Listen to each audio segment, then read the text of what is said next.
Bienvenidas y bienvenidos a la edición central de Telesur. Les saluda Luis Guillermo García Bencomo. En nombre de todo el equipo les presentamos los titulares de esta hora. La Central de Trabajadores de Uruguay realizó un paro y movilización contra el proyecto de reforma de las jubilaciones y pensiones impulsado por el presidente Luis Lacalle Pou. El presidente de Colombia, Gustavo Petro, presentó un informe con los 50 grandes hitos alcanzados en los primeros 100 días de su gobierno. Por su parte, movimientos sociales, sindicales y culturales se movilizaron en respaldo a la gestión presidencial. El gobierno de Rusia niega autoría de los ataques con misiles ocurridos este martes en la frontera entre Ucrania y Polonia, calificándolos como un acto de provocación. Y de nuevo está con nosotros acá Quique Guevara con los titulares deportivos. ¿Qué nos traes hoy, Quique?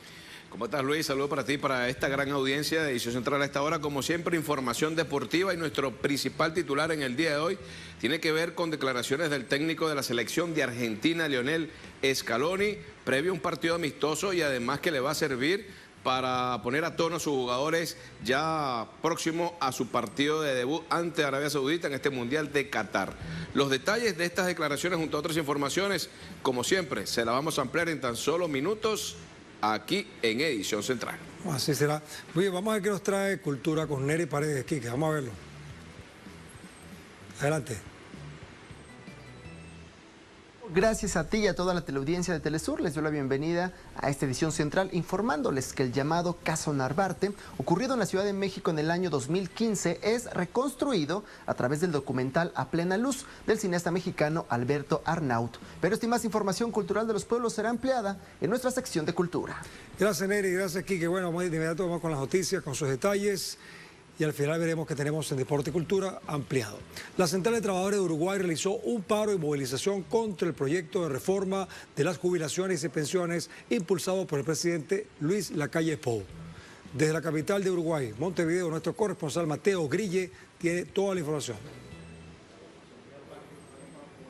Buenas tardes, sí, efectivamente hoy hubo una nueva movilización de parte de los trabajadores, en este caso centrados en el proyecto de reforma de la seguridad social o reforma de las jubilaciones, que es un proyecto que el mandatario Luis Lacalle Pou, el gobierno de Luis Lacalle Pou envió al Poder Legislativo, y en este momento se está discutiendo en este Poder del Estado para reformar el régimen de jubilaciones y pensiones del Uruguay, una reforma que es duramente resistida por parte de los trabajadores y distintas organizaciones sociales que se han manifestado ya desde hace muchas semanas contrarios a esta idea, que básicamente busca, según el gobierno, la sostenibilidad del sistema de jubilaciones y pensiones a largo plazo. Según los trabajadores y muchas organizaciones sociales, lo que busca es aumentar la edad de jubilación o de retiro, es decir, trabajar más tiempo. Hoy la edad de jubilación en el Uruguay es 60 años, pasarla a 65 y con el tiempo reducir las pensiones y jubilaciones de los y las uruguayas. Esto es lo que dicen los trabajadores, y por eso llamaron a un paro general parcial que se comprendió entre las 9 de la mañana y la 1 de la tarde. Hubo una movilización también central de parte de la Central Única de Trabajadores del Uruguay, del PIT-CNT, que recorrió alguna parte del centro de Montevideo y terminó en el Palacio Legislativo, donde allí los trabajadores hicieron conocer sus demandas. Pero un poco de cómo fue esta movilización y de los temas centrales que motivaron la misma, les preparamos el siguiente informe. Por segunda vez en 2 meses, la Central de Trabajadores del Uruguay realizó un paro general parcial, esta vez bajo la consigna contra el modelo de la desigualdad. El paro incluyó una movilización hasta el Palacio Legislativo. Estamos enfrentando claramente un gobierno que piensa solamente en los que tienen plata, en los empresarios y en los que de alguna manera hoy están hambriando a un país entero. Hay más hambre, hay más gente comiendo en las ollas populares, y sin embargo la actitud del gobierno es un desprecio y criminaliza la solidaridad y hasta la pobreza. Estamos realmente ante una falta de empatía con la gente, de un gobierno que realmente ataca a una parte del país. Trabajadores de distintos gremios recorrieron algunas calles con reclamos diversos, donde se destacó el rechazo frontal a la reforma jubilatoria que propone el gobierno de Luis Lacalle Pou. Hoy no es un día más, ni tampoco un paro más. Hoy los trabajadores organizados estamos acá, pero también a lo largo y ancho del país,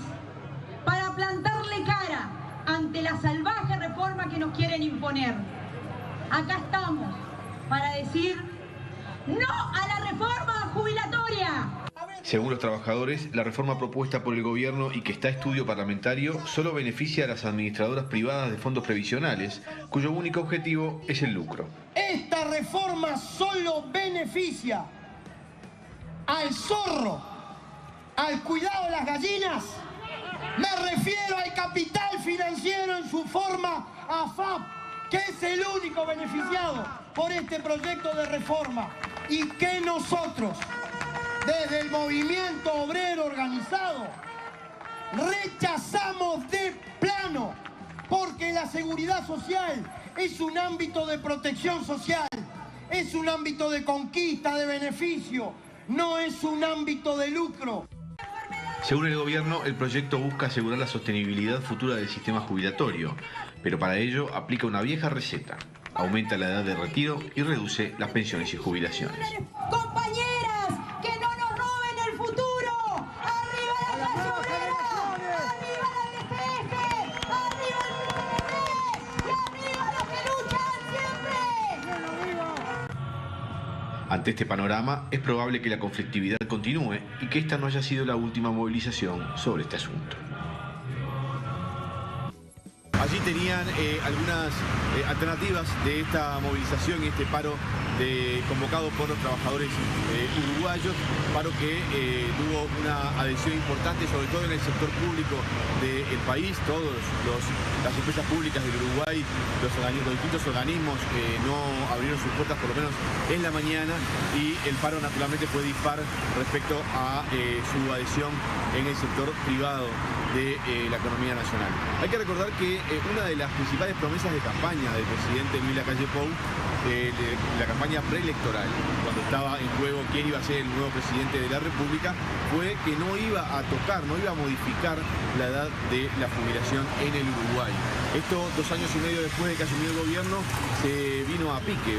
Realmente fue una promesa de campaña que es claramente incumplida, aunque el presidente dice que no tenía los datos suficientes como para hacerla de esa forma. Es decir, aparentemente después de que asumió el gobierno pudo llegar a algunos datos que lo hicieron cambiar su opinión respecto al aumento de la edad jubilatoria. 2 años y medio después envía un proyecto que lo que busca, además de modificar aspectos muy diversos de las jubilaciones de los uruguayos, también busca modificar la edad de retiro de la vida laboral de los y las uruguayas. Hay que decir también que los estudios técnicos de la Central de Trabajadores dicen que las jubilaciones van a reducirse con el pasar de los años. Es decir, los trabajadores actuales, cuando se jubilen, van a recibir menos de lo que hoy recibirían o de que si se jubilaran con el actual sistema de jubilaciones y pensiones. Esto es algo que es desmentido por el gobierno, pero no ha mostrado los números que certifican esta afirmación de parte del gobierno. Así están las cosas entonces, amigos, con respecto a este paro, a esta movilización y a esta reforma de las jubilaciones que el gobierno de Uruguay envió al Parlamento y que está siendo discutida en estos momentos por el Poder Legislativo de este país. Gracias, Mateo. Salimos de Uruguay, vamos a Colombia, porque el presidente Gustavo Petro cumplió este martes los primeros 100 días de su mandato en la Casa de Nariño. El mandatario colombiano realizó un balance de su gestión donde mencionó los 50 hitos que han caracterizado lo que él mismo llama un gobierno de cambio. El jefe de Estado colombiano enmarcó los logros que ha tenido el gobierno desde su llegada a la Casa de Nariño el pasado 7 de agosto, cuando anunció la creación de una política pública para la protección de la Amazonía, en la que se invertirán $200 millones anualmente por los próximos 20 años para la protección de la selva amazónica. En este contexto, el líder colombiano informó sobre el restablecimiento de las relaciones bilaterales con Venezuela para mejorar las relaciones comerciales y la calidad de vida de la población de ambas naciones. Se restablecieron las relaciones Venezuela-Colombia, lo que nos permite frontera, lo que nos permite mejorar la calidad de vida de inmigrantes, tanto venezolanos en Colombia como colombianos en Venezuela, que son millones de personas. En ese contexto, el presidente colombiano Gustavo Petro informó sobre la sanción a la ley por la paz total para la apertura de procesos de diálogos.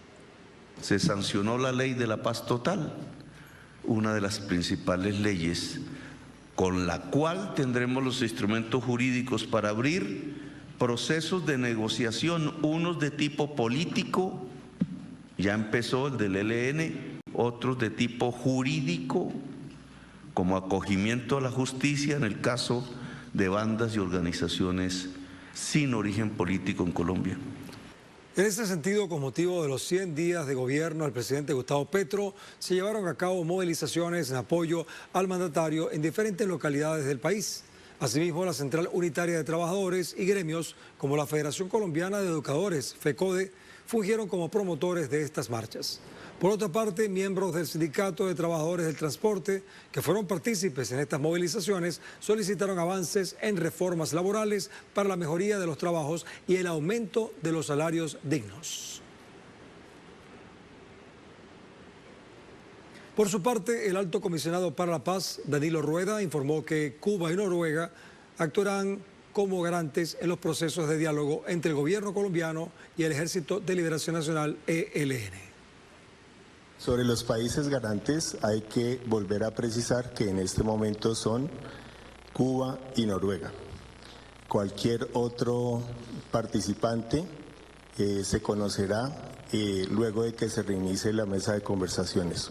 Un punto del acuerdo fundamental en este tipo de conversación con el ELN es que nada se define unilateralmente. Y hasta tanto no se reinicie la mesa, los que están siendo solicitantes para ser garantes tendrán una respuesta. Justamente durante la 8ª reunión del Grupo de Puebla, que se realiza justamente ahí en Colombia, la senadora María José Pizarro destacó que el foro político ayudará a erradicar la violencia de género. Bueno, lo primero es que no es una declaración de las mujeres integrantes del Grupo de Puebla, sino que es una declaración del conjunto de miembros del Grupo de Puebla. Esto quiere decir que los importantes liderazgos políticos que tienen agendas comunes aquí en el Grupo de Puebla, pero que por supuesto también tienen agendas en sus propios países, van a incorporar no una perspectiva solamente, sino de verdad empezar a trabajar fuertemente por materializar una vida libre de violencias, erradicar las violencias basadas en género y por supuesto en términos de participación política y de las agendas de las mujeres. Es el momento de hacer una pausa acá en la edición central y regresamos en breve con más información.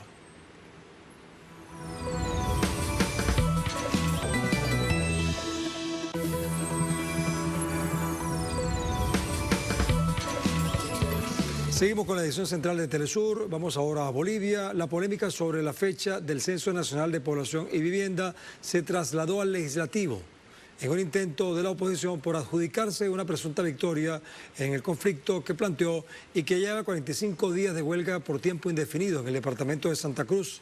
Por eso vamos a La Paz. Ahí está nuestro corresponsal Freddy Morales, quien nos describe este escenario político. Los legisladores de la derecha se reunieron en Santa Cruz con los dirigentes de la huelga indefinida para elaborar un proyecto de ley que insiste en realizar la encuesta en 2023, cuando el gobierno ya definió que se haga el 23 de marzo de 2024. Hemos debatido todos los artículos que tendrían este proyecto de ley y sobre todo estableciendo que el censo debería realizarse el 2023 de acuerdo al respeto a esos ciudadanos que permanecen 25 días todavía en las calles. La derecha ya no expone otro argumento para exigir censo en 2023 que no sea recompensar a quienes acataron la huelga. Al mismo tiempo plantea que se eleve a rango de ley el decreto que define la encuesta para el primer trimestre de 2024, lo que contraviene a la propia Constitución que señala que el censo es atribución solo del Poder Central, es decir, del gobierno. No creo que sea pertinente poder mezclar un escenario legislativo nacional como la Asamblea Legislativa con una competencia privativa que la Constitución ha reglamentado. Un antecedente. El segundo antecedente. Bolivia desde el año de 1976 ha tenido simplemente 3 eventos censales. El año del 91, 2002 y el 2002. Y todos estos eventos censales han involucrado la aprobación de la fecha, de los mecanismos a través de decretos supremos. En el decreto que fija fecha para el censo, el gobierno nacional además consigna que la distribución de recursos económicos según número de población se hará el mismo año 2024, antes incluso de lo que la misma oposición exigía, por lo que la huelga quedó sin sustento. Aquella narrativa que se construyó en virtud de la mejor asignación de recursos ya se fue desenmascarando, porque la verdadera pretensión del bloque de oposición siempre fue pues el tema de contar con 1 o 2 más escaños en Santa Cruz. Pero miren, los diputados más caros de la historia de Bolivia, casi $1.000 millones por 3 o 2 escaños más.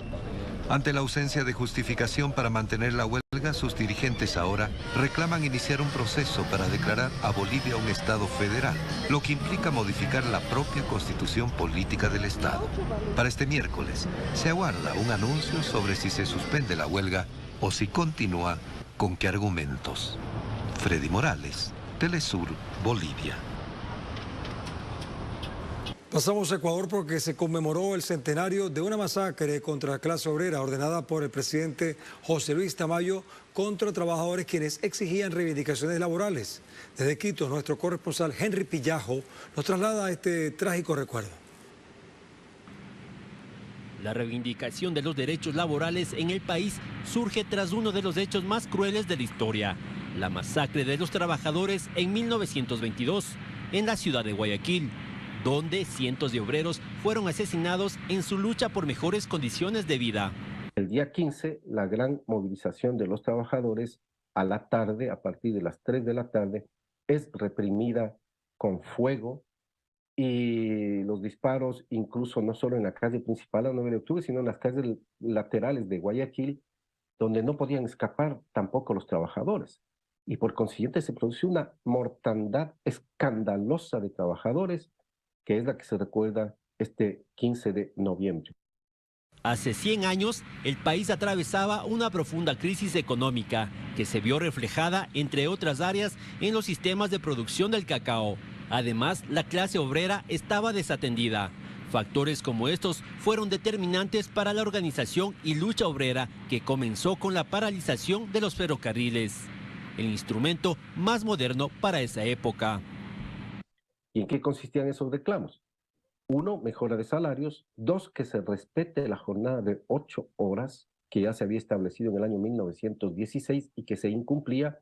Y 3, una serie de otros pedidos como botiquines, turnos, etc. Pero el eje era la subida de salarios y el respeto a la jornada de 8 horas. La masacre es conocida también como el bautizo de sangre de la clase obrera, donde el pueblo se sacrificó por unos derechos laborales que solo pudieron materializarse con la Revolución Juliana.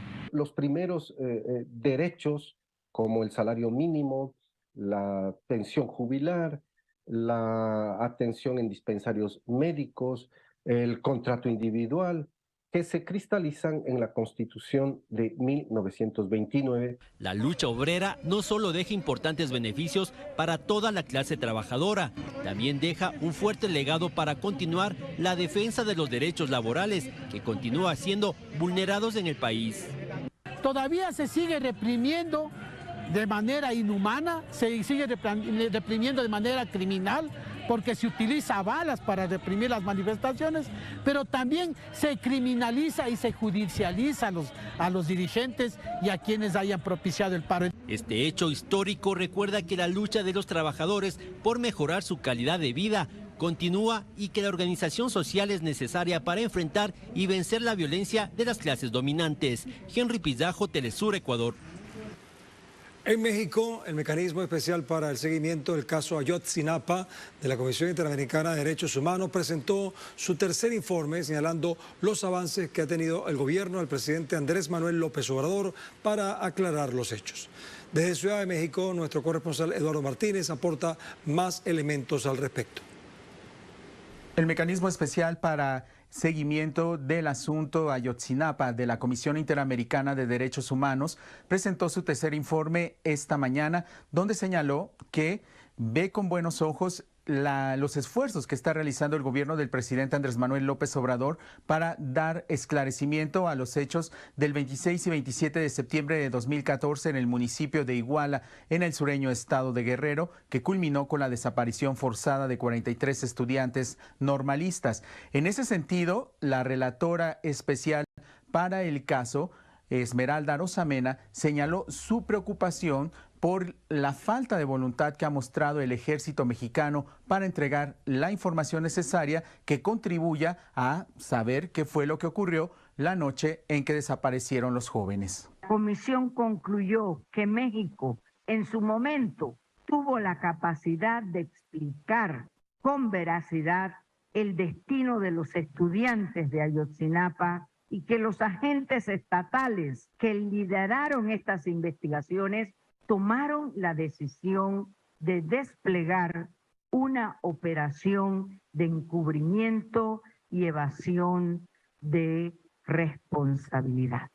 En este caso, las relatoras de la Comisión Interamericana de Derechos Humanos mostraron también su preocupación porque no se trata, en el caso de Ayotzinapa, de un asunto aislado, sobre todo por la situación que se vive en México, que tiene un registro de más de 100,000 personas desaparecidas. La desaparición forzada se considera una violación compleja de derechos humanos. El tema de la vida, el tema de la integridad, el tema de la libertad, el tema de la verdad, la justicia y reparación. Y para investigar una desaparición forzada que la comisión ha concluido, Ayotzinapa no es un caso aislado. Es un caso que se enmarca en una situación estructural. Otro de los temas que llama la atención y preocupa a las relatoras de la Comisión Interamericana de Derechos Humanos es la reciente renuncia del fiscal especial de la Fiscalía General de la República para el caso, Omar Gómez Trejo, y además aquí señalan una especie de intromisión por parte del Ejecutivo Federal y en ese sentido están pidiendo a la Fiscalía General de la República y al presidente Andrés Manuel López Obrador que hagan valer la autonomía de este organismo y que además el nuevo titular de esa unidad especializada tenga que investigar de fondo las pruebas que fueron presentadas por la Comisión para la Verdad y Acceso a la Justicia del caso Ayotzinapa, entre ellas una serie de capturas de pantalla en donde se da cuenta de cómo presuntamente habrían sido asesinados los jóvenes de la Escuela Normal Rural de Ayotzinapa. Así las cosas con este caso que todavía está generando muchísimas preguntas y las respuestas pues van saliendo muy a cuentagotas, pero todavía la inconformidad por parte de los padres de los 43 jóvenes es evidente y señalan que no estarán conformes en tanto no se esclarezca bien a bien lo que ocurrió con sus hijos o se les entreguen los restos o se les entreguen con vida, pero hasta el momento dicen que ellos están a la espera de una respuesta contundente por parte del Estado mexicano, que si bien dice la Comisión Interamericana de Derechos Humanos ha decretado ya este caso como un crimen de Estado, todavía no termina por solucionarse. En Cuba, representantes de altos niveles cubanos y de Estados Unidos sostuvieron una segunda reunión de diálogos donde trataron temas migratorios. Desde La Habana, nuestra corresponsal Isandra Andrés Cotts nos cuenta sobre el alcance de esa reunión. Sí, hola, ¿qué tal? Un gusto también saludarte desde La Habana. Así es, este martes altos representantes de los gobiernos de Cuba y Estados Unidos sostuvieron en esta capital una segunda ronda de conversaciones sobre temas migratorios. Esta tarde, el vicecanciller cubano Carlos Fernández de Cosío ofrecía declaraciones a la prensa acreditada acá en la isla y decía que la parte cubana pues recibe como una buena noticia la reanudación de los servicios consulares en la Embajada de Estados Unidos para el procesamiento de las visas de migrantes a partir del 4 de enero del año 2023, pero también hacía un llamado en esta reunión a la parte norteamericana para que se restablezca el procesamiento total de visas en la capital cubana, es decir, las visas también a no migrantes. Reconocía Carlos Fernández de Cosío, y así lo expresaba, que el bloqueo de Estados Unidos continúa siendo una de las principales motivaciones para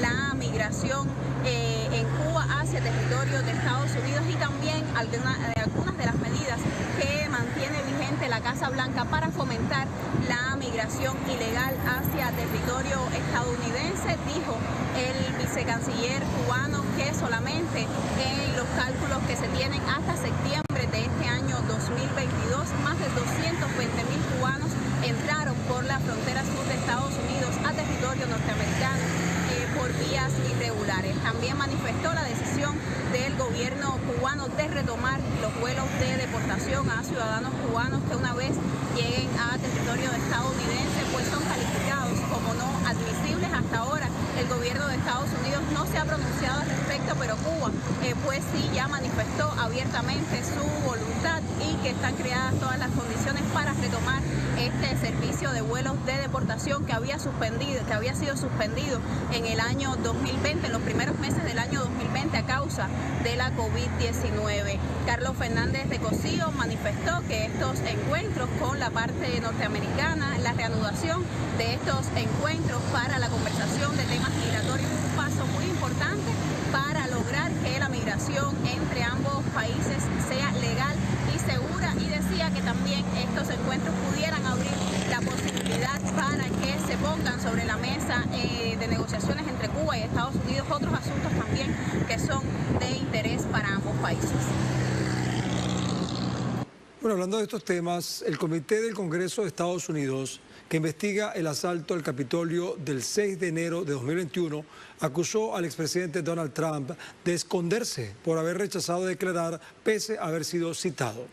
Este lunes se cumplía el plazo para que Trump declararse ante el comité, pero el exmandatario presentó la semana pasada una demanda ante la justicia para precisamente evitar tener que presentarse ante este organismo del Congreso. En este contexto, Donald Trump presentó la querella el pasado viernes en una corte de Florida donde él reside, y su abogado David Warrington aseguró que los precedentes en casos así preservan la separación de poderes y prohíben al Poder Legislativo obligar al Ejecutivo a tener que declarar. El pasado 21 de octubre, el comité citó formalmente a Trump a declarar bajo juramento y a entregar documentos relativos a su actuación en los días previos y en la jornada misma de estos hechos. Vamos a hacer una pausa y regresamos en breve con más de Telesur a través de su edición central.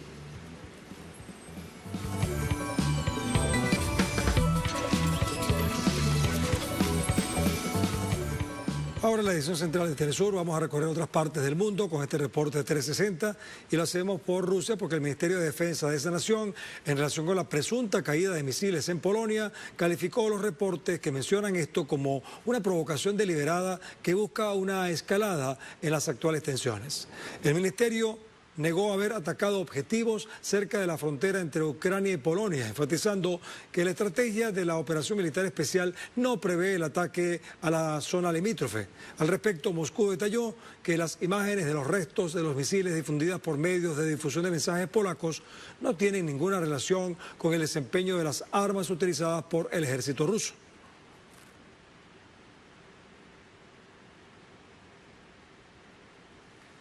Las declaraciones del Ministerio de Defensa ruso se dieron luego de que se reportaran al menos 2 muertos en una explosión en el pueblo polaco de Przewój, en la frontera con Ucrania. Un acto que medios polacos han señalado como un presunto ataque con misiles rusos. Tras el hecho, el primer ministro de la Nación Europea, Mateusz Morawiecki, convocó una reunión en emergencia al Comité de Seguridad Nacional, en momento cuando solicitó a los medios evitar publicar información no verificada en medio de las múltiples versiones contradictorias, hasta ahora difundidas sobre el desarrollo de estos presuntos hechos.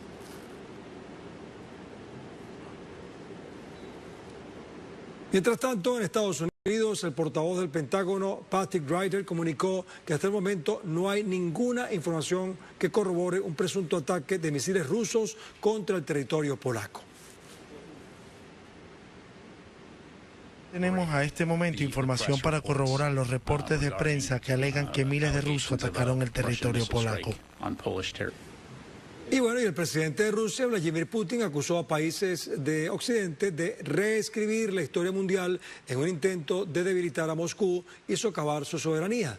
Durante una reunión encargada de conmemorar la Segunda Guerra Mundial de Rusia, el mandatario señaló que los objetivos de Occidente o de algunos países de Occidente eran desunir, privar de pautas y en última instancia debilitar a su país. Putin agregó que la distorsión de la historia y la plantación de mitos sobre responsables de la situación en Ucrania y advirtió que este escenario ya ha sido probado en algunas naciones. Los intentos de varios estados de reescribir y remodelar la historia mundial se están volviendo cada vez más agresivos y en general tienen un objetivo obvio, al menos en relación con nuestra sociedad: disuadirnos, privarnos de pautas en las últimas instancias para debilitar a Rusia e influir en su soberanía, de hecho, para socavar la soberanía. Asimismo, el mandatario ruso ratificó su denuncia de que la distorsión de la historia bajo falsos mitos hace que inicien la desestabilización de los estados y los pueblos.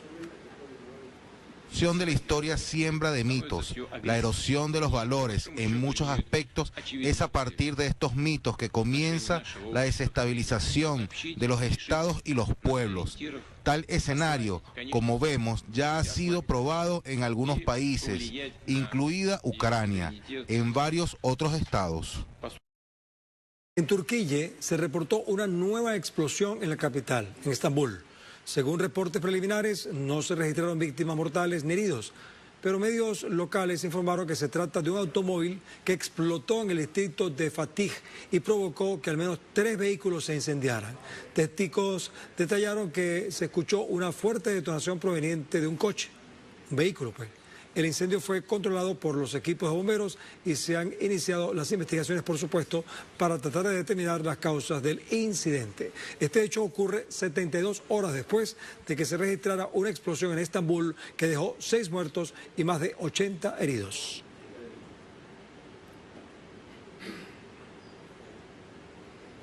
El gobierno de India solicitó este martes, en el contexto de la cumbre climática COP27, pasar urgentemente del consumo sin sentido al uso consciente de los recursos. Durante su participación en la conferencia de las partes de la Convención Marco de Naciones Unidas sobre el Cambio Climático, mejor conocida como COP, en este caso 27, el ministro de Medio Ambiente, Bosques y Cambio Climático de India, Bhupender Yadav, subrayó que el mundo necesita con urgencia un cambio de paradigma y abandonar el consumo desconsiderado y destructivo.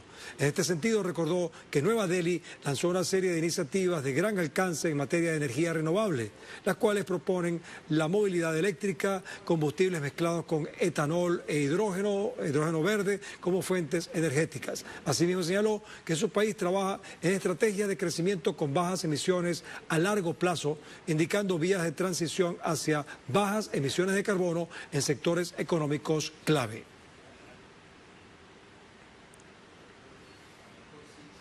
Durante su discurso en la cumbre del clima COP27, el embajador de Antigua y Barbuda ante la Organización de las Naciones Unidas, Conrad Hunt, entendió un llamado a los líderes mundiales para que destinen un porcentaje de sus ganancias a capitalizar un fondo de seguro climático.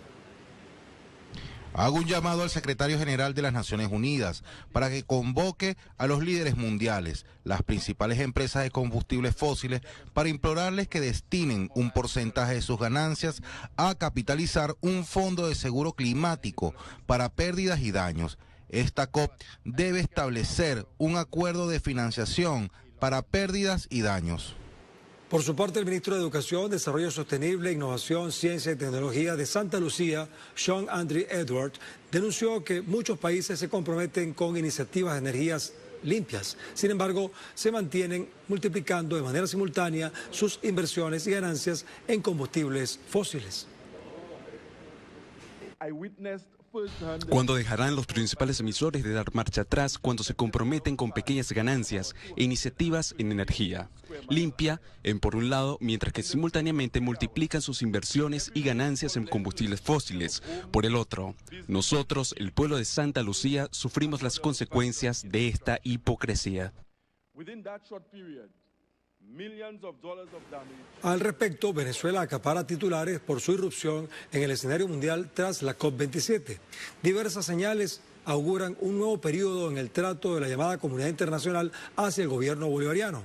Por eso, vámonos a Caracas, allí a Venezuela. Nuestro corresponsal, Leonel Retamal, nos explica qué está pasando al respecto. Este lunes se conoció de la carta que un grupo de expresidentes, excancilleres y líderes de opinión latinoamericanos enviaron al presidente Maduro para relanzar la Unión de Naciones Suramericanas, UNASUR. Es en los momentos de crisis y adversidad en que se hace especialmente necesaria la experiencia y sabiduría de los gobernantes.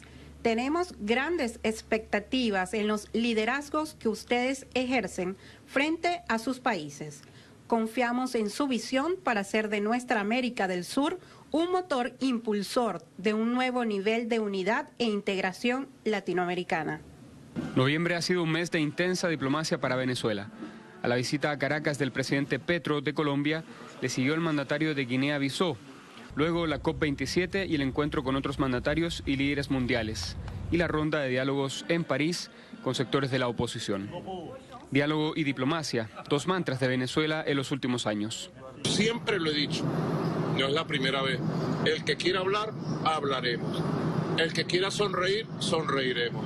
El que quiera estrechar nuestras manos, estrecharemos su mano también. Venga de donde venga, llámese quien se llame. Un hecho que retrata esta vitalidad diplomática fue la visita del mandatario de Guinea-Bissau, Umaro Sissoco, apenas 5 días antes de la COP27. Es el mismo que guía al mandatario francés al encuentro con el presidente Maduro. Un apretón de manos que sigue dando elementos de análisis. Responde a un pragmatismo necesario a la Unión Europea de garantizar fuentes de abastecimiento energético en el contexto de la crisis con la guerra con Ucrania y el posicionamiento de Rusia. Porque desde el punto de vista ideológico sigue el subyacente a lo estructural, porque debe haber sido un cambio estructural de política, no hubieran renovado las sanciones. Ustedes están planteando, se renovan las sanciones, mantienes el garrote en una mano, pero también mantienes mecanismos de mediación por otro para ver cómo garantiza la articulación o el intercambio de bienes esenciales, en este caso energía. Venezuela retoma la iniciativa en el nuevo mapa mediático y diplomático mundial, obligando a volver la vista al país para verlo sin filtros. La realidad es la realidad. La vida y la política está basada en la realidad. Nosotros somos de carne y hueso, somos reales. Y nosotros hemos demostrado tener la dirección, el gobierno, la conducción de nuestra patria. Eso es visto así en el mundo. Hay muchas cosas cambiando en el poder mundial, en la geopolítica mundial. Y los cambios acelerados, bueno, nos encuentran a nosotros de pie. Una de las grandes victorias de Venezuela ahorita es la legitimidad institucional del Estado venezolano, ¿no?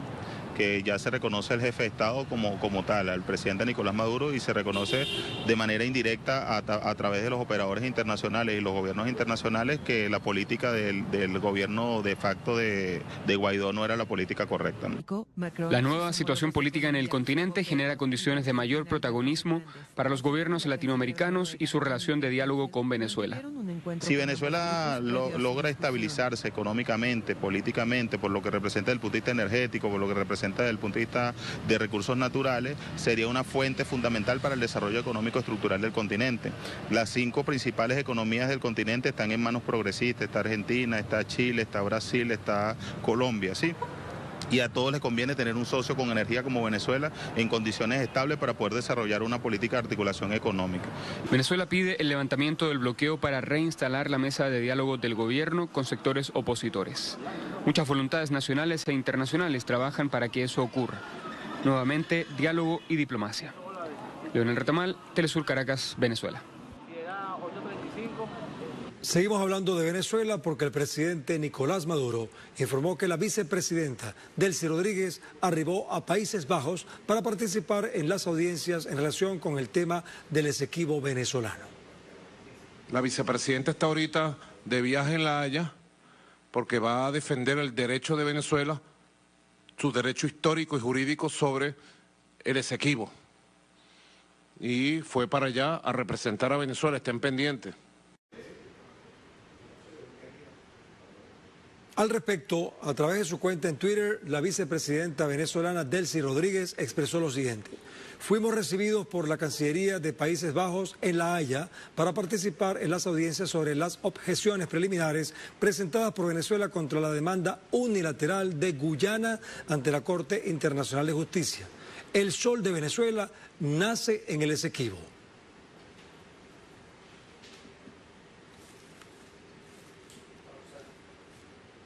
Bien, con esta reflexión vamos a una pausa y regresamos en breve con Deportes y Cultura.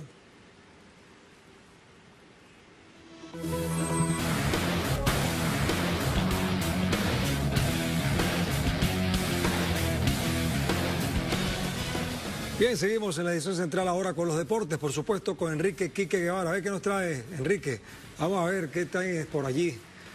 ¿Cómo estás, Luis? Saludos para ti, para toda esta gran audiencia. Nuevamente, edición central, listos para ampliar con detalles mucha información deportiva y sobre todo de último minuto adelanto. Ya un jugador de la selección de Francia se acaba de lesionar, Christopher Nkunku, en un entrenamiento previo a la preparación del Mundial, y apenas a 5 días del Mundial se acaba de lesionar uno más en la lista amplia que ha dejado este Mundial. ¿Pero sale el roster o no? Sí. Entonces, bueno, es momento, ¿qué te parece si ampliamos ahora con detalles sobre todo la información deportiva? Y tenemos que el entrenador argentino Lionel Scaloni, en declaración a Abu Dhabi, previo al partido amistoso ante Emiratos Árabes Unidos, como preparación al Mundial de Qatar. De cara al estreno mundialista contra Arabia Saudita el próximo 22 de noviembre en el Estadio Lusail, el entrenador habló de las chances que tiene la albiceleste en la Copa del Mundo, de su conexión con el plantel, y dejó en claro que no arriesgará a ningún futbolista. Además, Scaloni aseguró que darán el máximo para que la selección llegue con confianza al primer juego del Mundial.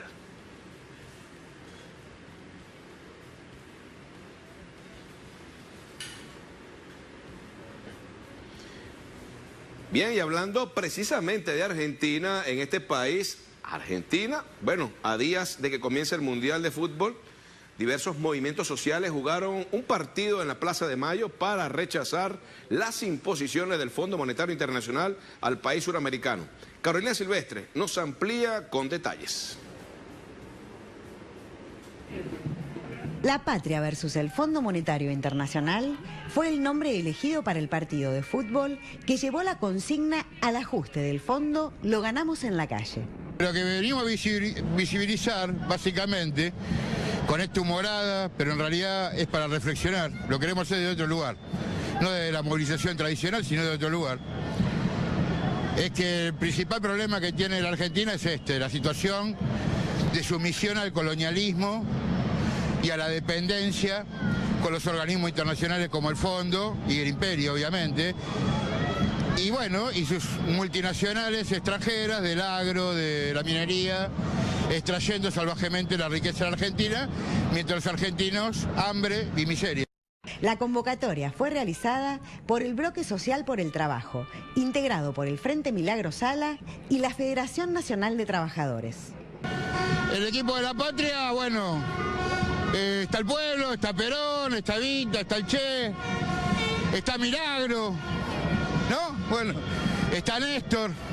Y ellos, bueno, el fondo tiene jugadores extranjeros, muchos nacionales también, pero son pechos fríos, le vamos a ganar. Y acá Luján se vamos a ganar nosotros, y la inflación abajo. No se aguanta más ya. ¿A dónde vamos a ir a parar? Vos vas a la esquina a comprar algo y ¿cuánto te sale?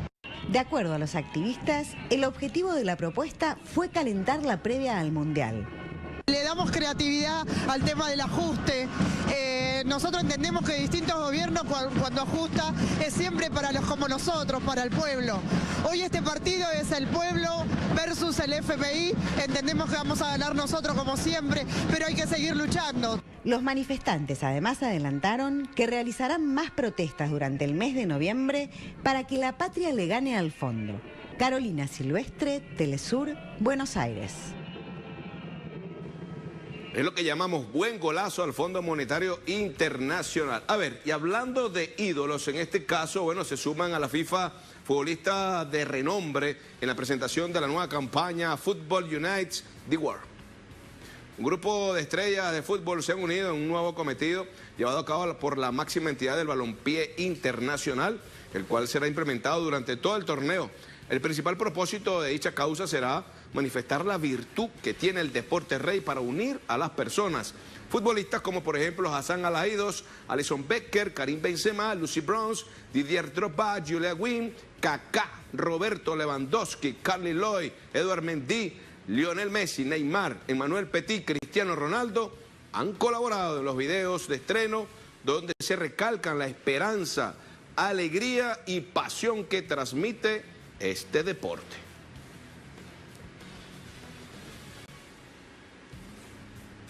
Bien, y la comunidad internacional de tenis rechazó la petición de la ITF para asumir la dirección de regulación del pádel. Es que la Federación Internacional de Pádel informó a través de un comunicado que la propuesta realizada por la Federación Internacional de Tenis para liderar de forma independiente tanto el pádel como nuevas disciplinas o variaciones del tenis fue rechazada en la Asamblea General de la misma ITF que se llevó a cabo en Glasgow, Escocia. El presidente de la Federación Internacional de Pádel, Luigi Carraro, celebró la decisión asegurando que es una victoria para la independencia e integridad del deporte y según el comunicado esto evitará que los ejecutivos deportivos puedan frenar el desarrollo de los deportes.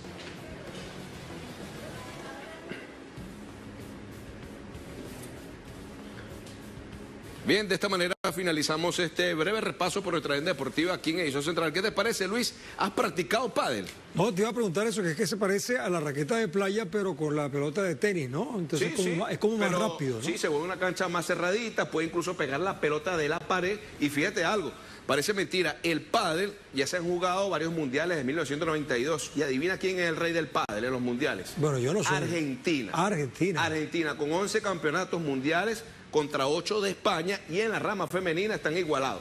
Bueno, vamos a tener que jugar tú y yo para ver cómo es la cosa. ¿Viste? Así es, seguro me gana. Muchas gracias, Enrique. Bueno, vámonos ahora con la parte deportiva, de la deportiva a la parte cultural.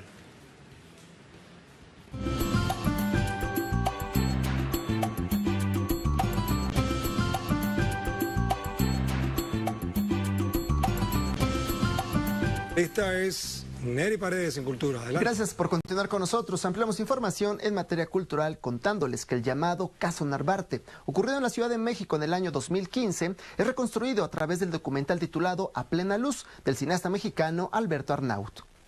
Durante 3 años, el documentalista Alberto Arnaut y su equipo estuvieron investigando los feminicidios de Nadia Vera, Yesenia Quiroz, Alejandra Negrete y Mile Martín, así como el homicidio de Rubén Espinosa, ocurridos en 2015 en la Ciudad de México. Esto con el fin de recopilar toda esta información en su segundo trabajo cinematográfico A Plena Luz, que indaga en los pormenores del que fue llamado Caso Narvarte, por haber ocurrido en la colonia de este nombre en la alcaldía Benito Juárez. La película explora e ilustra los hechos mediante una maqueta a escala del departamento de la calle Luz Salviñón, permitiendo al público hacerse una imagen clara de la tragedia. El documental busca contribuir al descubrimiento de la verdad sobre un caso que lleva impune 7 años. A Plena Luz se estrenará el próximo 8 de diciembre. Además, les compartimos que avanzan los preparativos para lo que será el 53º Festival Internacional de Cine de la India, que se va a celebrar en Goa, provincia suroccidental del país. La gala fílmica, que tendrá lugar del 20 al 28 de noviembre próximos, contará con una programación que incluye más de 180 películas participantes y la competición de unos 15 filmes. Por otra parte, organizadores anunciaron que se otorgará el premio Satyajit Ray al director de cine, fotógrafo y escritor español Carlos Saura, en reconocimiento de su amplia trayectoria. Asimismo, se conoció que el evento tiene contemplado un espacio de filmes para niños-niñas que fue sugerido por el Fondo de las Naciones Unidas para la Infancia, UNICEF, y que incluirá la proyección de unas 7 cintas. Y para sumar a nuestro segmento cultural, les compartimos que continúan las actividades por el Festival Internacional de Cine Documental ITFA, que reúne lo mejor del cine documental. La cinta chilena que encabeza la lista del tan esperado festival narra el recorrido de Alzheimer de Augusto Góngora y Paulina Urrutia. Asimismo, el evento que reúne lo mejor del cine documental contará con una delegación compuesta por 16 profesionales que formarán parte de las actividades hasta su clausura. La directora de la marca de producciones audiovisuales documentales de Chile, conocida como Chiledoc, señaló que su nación destaca en esta edición especial con el proyecto Forum y más de 4 películas, algunas de ellas producciones documentales, entre otras. Y con esta información cerramos nuestro segmento cultural. Regreso contigo. Gracias, Neri. Gracias también a Quique. Nos despedimos también. Gracias a ustedes por acompañarnos en la edición central de Telesur. Será hasta la próxima. Hasta luego.